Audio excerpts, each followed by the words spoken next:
Hey guys, in this video we're going to be checking out the RunCam Split version 2, and they've fixed a lot of the problems from the first version in this version.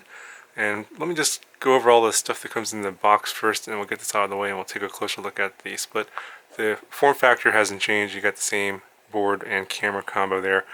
Let me just show you all of the things that comes with it. You got a couple of mounts here that they look like the same ones from the original. They kind of look like the ones from the Swift Mini.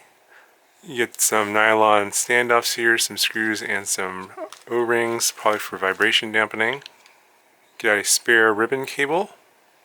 So you do get this USB cable that wasn't included in the first version.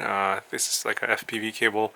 You get audio and video via USB through these cables. Here's this metal, I don't think this is a heatsink, which is more like a cover to protect the electronics if the board happens to be in a spot that's kind of exposed. And they got a new Wi-Fi module here. It has a, basically looks like a USB type connector here instead of those pins, so it should actually work out better and not be as dangerous with the, those pins can sometimes get broken off and then you have a board that's not useful anymore. They're including a little connector here that you can solder on the board because this connector that was soldered on the first version is no longer there. All you have are solder points, and I'll show you that in a second. Okay, so here's the RunCam Split version 2, same 30 by 30 board.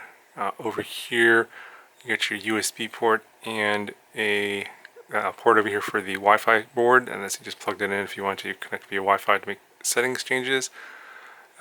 Same two buttons here that was on the first version for making your selections. This for if you use the OSP to make changes in the menu, for example changing your resolution or your frame rate. On the bottom side of the board you've got the micro SD card slot. They've switched this to the more traditional spring-loaded mechanism where you push it in and they'll lock the card in place instead of that little door that would swing open. And then they got rid of the JST connector for the power and video connection here, and all you get are these solder points. I think this was requested by a lot of people, and the solder points are very large, so it should be pretty easy to solder on any kind of wires you want without having additional connections in place and having to worry about what kind of connector you need to connect to this board. So they did increase the voltage input range from just 5 volts only, and now you get 5 to 17 volts, so you can get up to a 4S LiPo. And that fixes a lot of the problems that people had where they didn't have a 5-volt regulator that could supply the 600 milliamp current that this system needs to be powered and record video. Additionally, they also fixed the reverse current problem with the USB port. If you had the USB port plugged in and a battery connected, then something on the board would fry, or you need a diode or something to prevent that from happening. They fixed that problem in this version as well. And lastly, the form factor of the camera unit is the same as before, but they've now upgraded to the RC25G lens, or I guess this is similar to a GoPro lens. A better image quality, better field of view, less distortion on the edges. I think a lot of people complained about the stock lens on the original, and they did offer this as an upgrade, but now this is included as a standard lens as part of the version 2.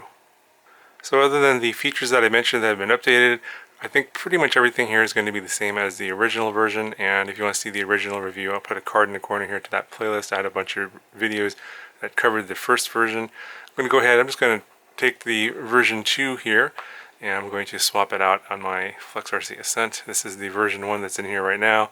I'm going to take this out and put the version 2 in there, and then we'll get some flight footage, and I expect the video quality to be the same. I don't think they put a 4K camera in here or anything like that, so it's going to be like a 1080p 60 frame per second image just like before, but we'll see what this new lens looks like. I have not used this lens at all. I have a GoPro lens in this one, and that'll probably be the only thing that's different in terms of the image quality.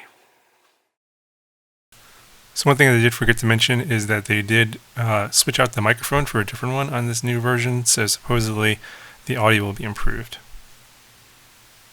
Also, in terms of the latency, it seems to be about the same to me as in the first version. I really don't have a good way to test the latency, but I'm able to fly no problem fast through these trees, and latency has no effect on my flying style, although it might affect other people differently, but to me it seems like it's about the same as the first version.